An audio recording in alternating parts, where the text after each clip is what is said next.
Good morning student. आज अपन Bhagat Singh class 4th chapter number 4 Bhagat Singh पढ़ेंगे। इसका उद्देश्य क्या है? देश को गुलामी से मुक्त करना, क्रांतिकारी की भावना को जागृत करना और देश को आज़ाद करवाने के लिए सभी को प्रेरित करना।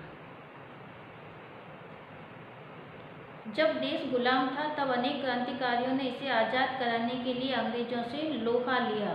अंग्रेजों से लोहा यानी अंग्रेजों से मुकाबला किया। इन्हीं क्रांतिकारियों में से एक थे शहीद भगत सिंह। कौन थे? शहीद भगत सिंह। बंदूकें बो रहा हूँ जैसे वाक्य से भगत सिंह के बचपन से ही क्रांतिकारी तेवरों का पता चलता है। जिस प्रकार मनु थी, छबीली थी, झांसी की रानी का बचपन का नाम मनु और छबीली थी, तो वह भी बचपन में क्रांतिकारी भावनाओं से ओतप्रोत थी। उसी प्रकार भगत सिंह भी क्या थे? बचपन से क्रांतिकारी भावनाओं या देश को आज़ादी दिलाने या क्रांति की अलग जगाने की प्रेरणा से पूर्णतः ओतप्रोत थे या पूर्णतः जोश से भरे हुए थे। भगत सिंह, राजगुरु सुखदेव और लाला लाजपत राय का आत्म बलिदान व्यर्थ नहीं गया। इन तीनों का जो बलिदान था, भगत सिंह, राजगुरु और सुखदेव और लाला लाजपत राय का, ये जो बलिदान है वो हमेशा याद रखते हैं, व्यर्थ नहीं गया। अंग्रेजों की दास्ता से मिली स्वतंत्रता हमें सहज ही भगत सिंह के प्रति सम्मान से भर देती है। जो अंग्रेजों से मिली हमें आज़ादी है, स्वतंत्रता है, वह क्या है? भगत सिंह के प्रति सम्मान, आदर और उनके प्रति जो श्रद्धा की भावना है वह हमारे अंदर जागृत हो जाती है। तो एक पैराग्राफ इसके अंदर अपन पढ़ेंगे। शाम होने वाली थी लेकिन वीरा स्कूल से अब तक नहीं लौटा था। वीरा का मतलब लड़का भी कह सकते हैं और यहाँ पर वीरा का मतलब होता है भाई भी। तो शाम होने वाली थी लेकिन वीरा स्कूल से अभी तक नहीं लौटा था, यानी भगत सिंह घर पर वापस लौटकर नहीं आए थे। इसीलिए घर के सभी लोग घबरा उठे। इसकी सबसे बड़ी वजह थी जलियांवाला बाग की घटना, कि घर से जब निकले थे और वापस जब लौट के नहीं आए तो वह सभी परिवार वाले घबरा गए थे, क्योंकि उनकी वजह क्या थी? जलियांवाला बाग हत्याकांड। क्योंकि जनरल डायर ने जलियांवाला बाग के अंदर गोलियां चला के नरसंहार किया था, लोगों को मार दिया था, हजारों की संख्या में लोग इसके अंदर मारे गए थे। तो जलियांवाला बाग की घटना, जिससे दहशत का मतलब होता है भय, अभी भी बरकरार थी। यानी उस घटना का जो भाव था लोगों के अंदर अभी तक, उनसे क्या हुए थे? लोग सहमे हुए थे, डरे हुए थे। उसका डर अभी भी बरकरार था, यानी उपस्थित था लोगों के मन में, लोगों के हृदय में उसका डर बना हुआ था। काफ़ी रात बीतने पर वीरा बड़ा उदास सा घर लौटा। यानी भगत सिंह काफ़ी समय बीतने के बाद रात को उदास होकर लौटे। उनकी बड़ी बहन बोली, कहाँ गया था वीरा?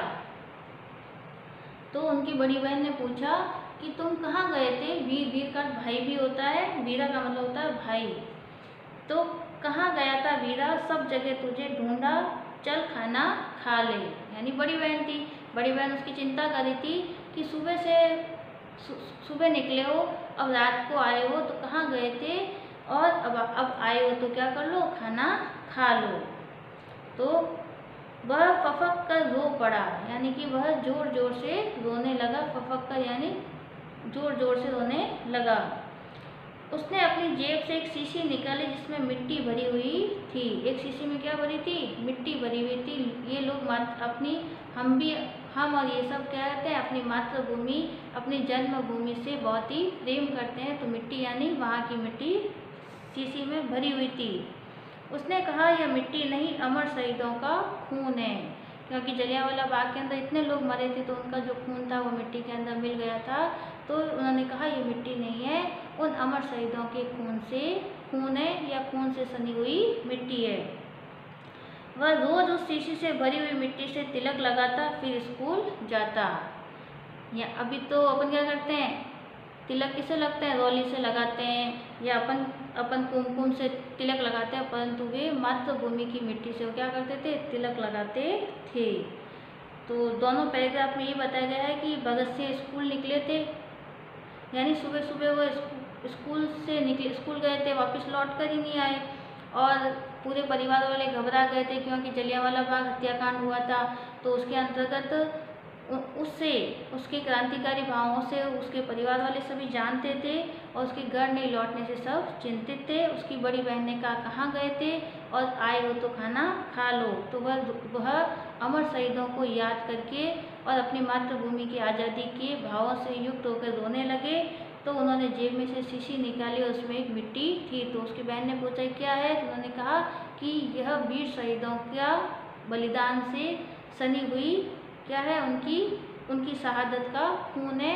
और उसी शीशी से वह मिट्टी निकालकर हमेशा माथे पर तिलक करके स्कूल जाया करते थे।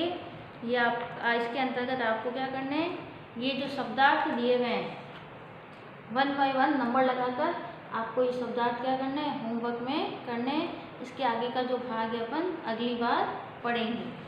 आपको अच्छे से होमवर्क करना है और मेरे तक वापस सेंड करना है ताकि मैं उसको चेक कर सकूं और घर पे बैठ के आपको याद भी करना है।